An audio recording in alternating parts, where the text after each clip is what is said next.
Welcome, multidimensional survivors. Today is not about theory, not about concepts.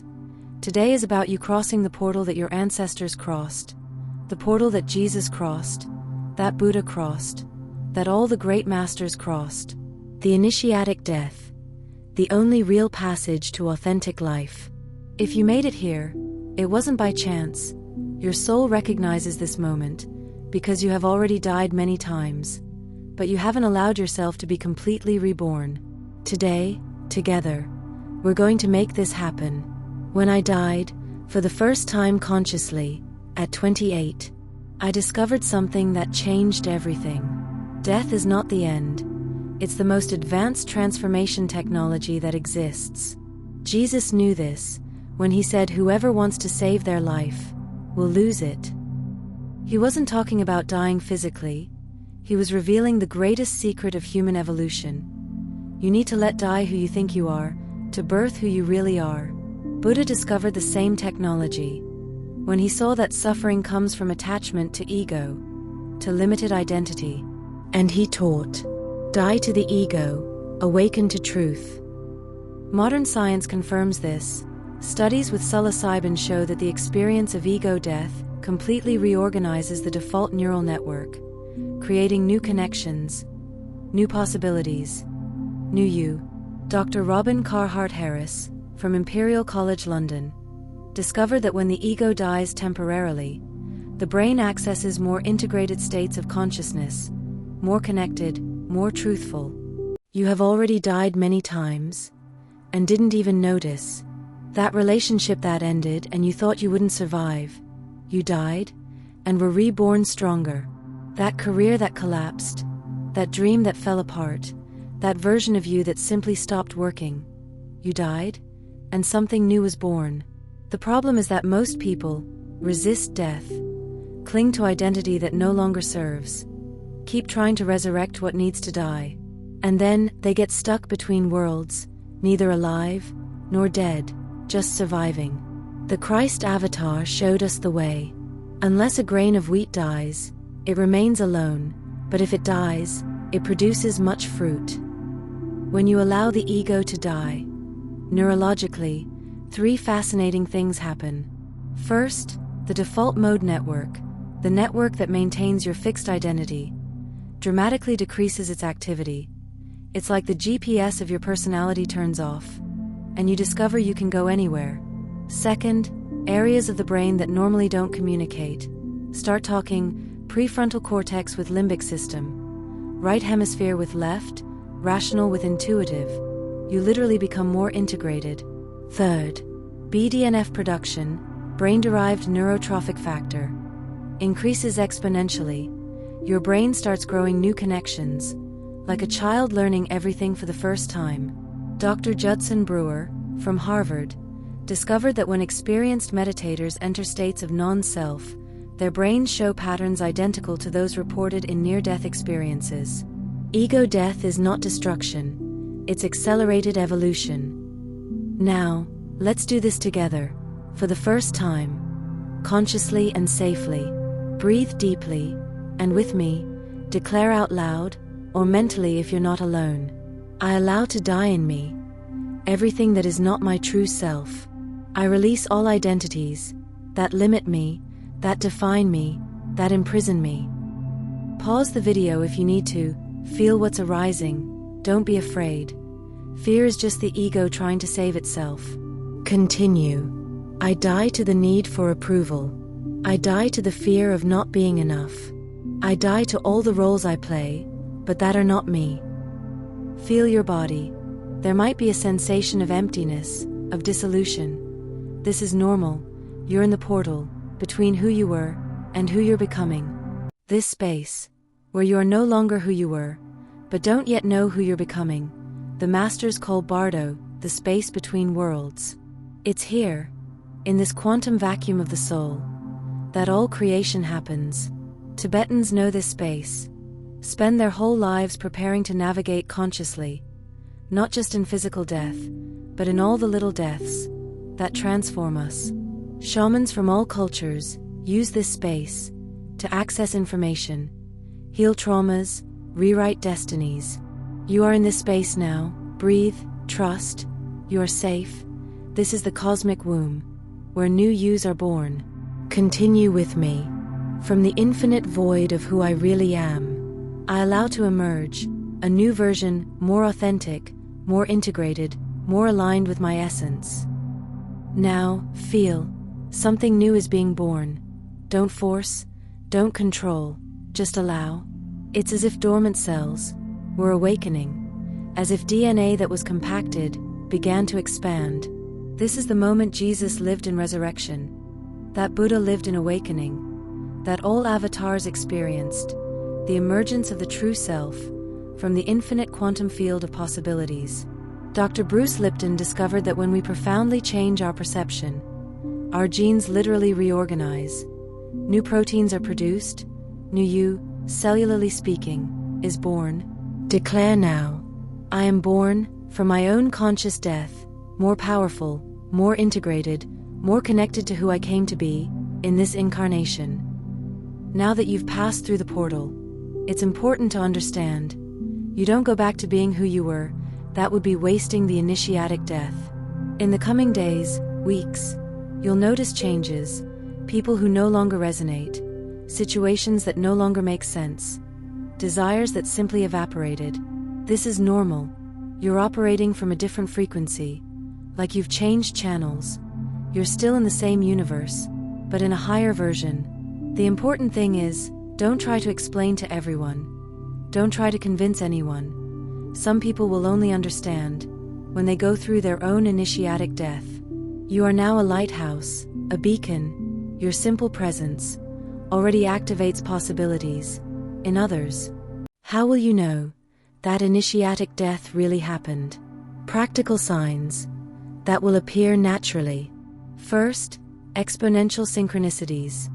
The universe will start conspiring in your favor, almost exaggeratedly. Second, right people appearing at the right time, as if you've changed channels, and now you're tuned to your true tribe. Third, ideas and insights, arriving like downloads.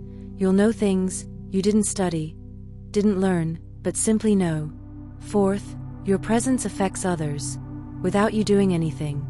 People will comment that you're different, more luminous, more present. And fifth, most important, fear of death, physical or symbolic, will decrease dramatically because you've already crossed over and discovered that on the other side, there's more life, not less. To completely anchor this transformation, for the next 7 days, let's follow the protocol I received during my deepest experience. Day 1, recognition. I died to specific identity you release today. Day 2, release. Allow old emotions to leave. Cry if you need to, scream if necessary. Day 3, sacred void. Stay in the not knowing, without trying to fill with old patterns. Day 4, first signs. Observe, new impulses, new desires, new energy. Day 5, integration. Make a decision, based on the new version, not the old one.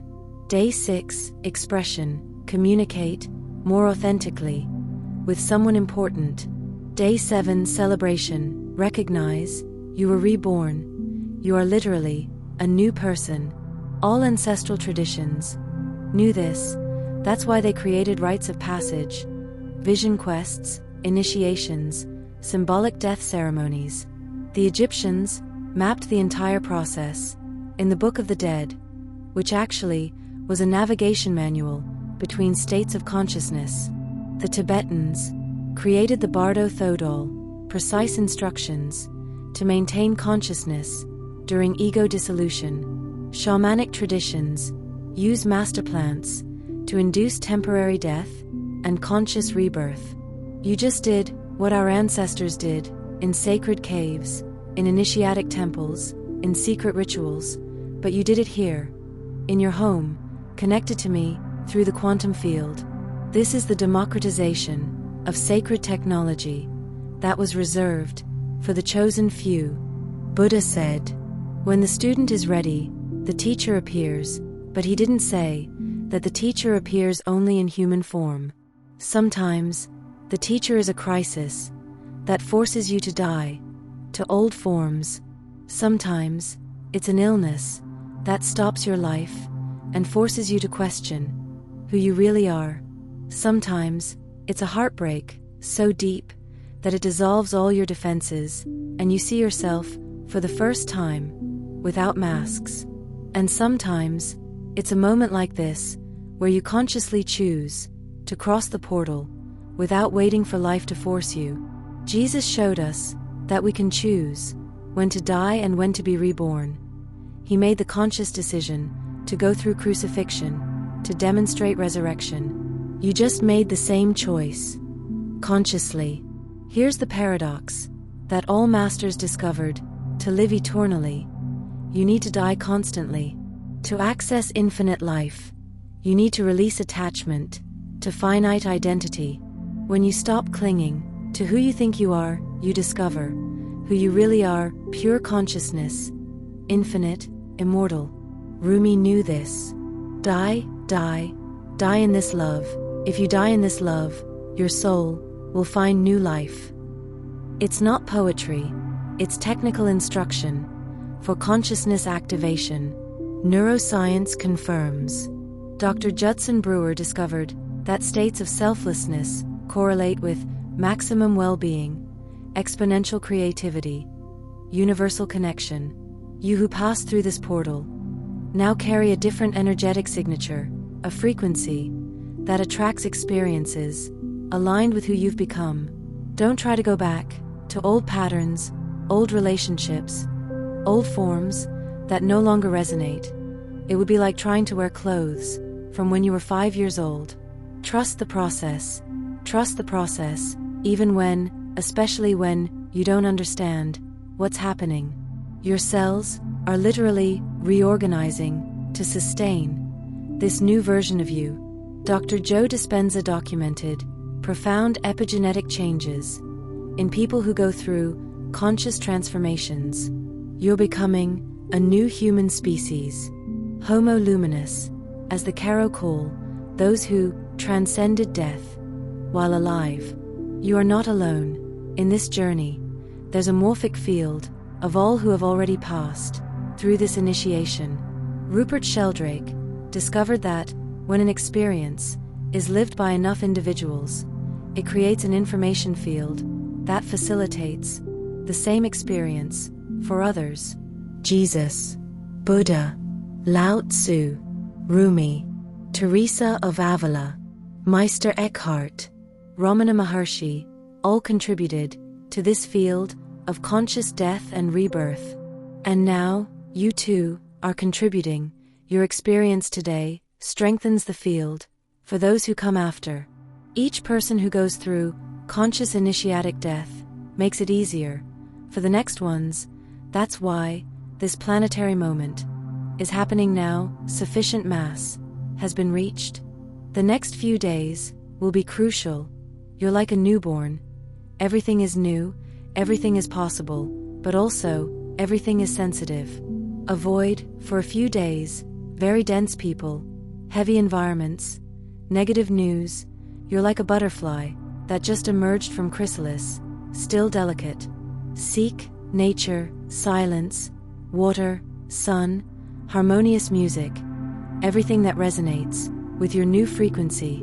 And mainly, observe, without judging, the changes that will appear in your desires, in your preferences, in your choices. Lao Tzu taught, the sage forces nothing, just allows nature to follow its course. You are now the sage of your own life. Trust that you know exactly what to do. In each moment, you now have access to wisdom that was blocked by the ego. If you feel that something fundamental changed in you today, you're right, you just accepted the invitation that all great masters extended to humanity. The invitation to die consciously to limited identities and be reborn in the unlimited truth of who you are. Buddha invites you to liberation from the suffering of false identity. Jesus invites you to resurrection in new life, abundant life. Lao Tzu invites you to flow with the Tao, the force that moves all things. Rumi invites you to dance of the soul liberated from conditioning. And I, through this transmission, invite you to continue this journey of discovering how many magnificent versions of you are waiting to be born. From today, you can use death as daily practice, micro-deaths that keep you always fresh, always new, always aligned.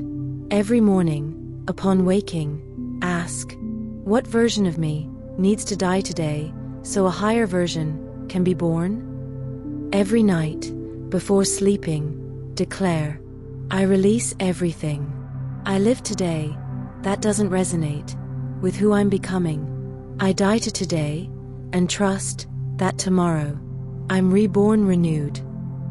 This is the practice that Jesus did. Die daily. Paul caught it and taught it, but few understood it was literal instruction for accelerated evolution. Here's the secret: few know this wasn't your last initiatic death, it was just the first conscious one. Now that you know how to navigate the process, you can choose when and how to die to limitations you haven't identified yet. Your next death might be death to scarcity and rebirth in abundance, or death to loneliness and rebirth in universal connection, or death to illness and rebirth in radiant health. The universe now knows you're ready for deeper upgrades. Prepare yourself for accelerated evolution. Tomorrow, in Integration Sunday, we'll anchor everything you experience today. We'll create a practical map to navigate your new reality. But for today, simply celebrate. You just did what 99% of humanity is still afraid to do. You chose conscious evolution over unconscious survival. And remember, death is not your enemy. Death is your most advanced transformation technology. When Jesus said, I am the resurrection and the life, he was saying, I am the process of conscious death and rebirth. Now, you are too. Until tomorrow, in Integration Sunday, where we'll consolidate your phoenix rising. Stay quantum, stay fearless, stay ready for the next death that awaits you. If this transmission activated something in you, share in the comments what identity you allowed to die today. Your experience strengthens the morphic field for other multidimensional survivors. And if you're ready to continue this journey, tomorrow in Integration Sunday, we'll create your practical map to live as Phoenix Risen.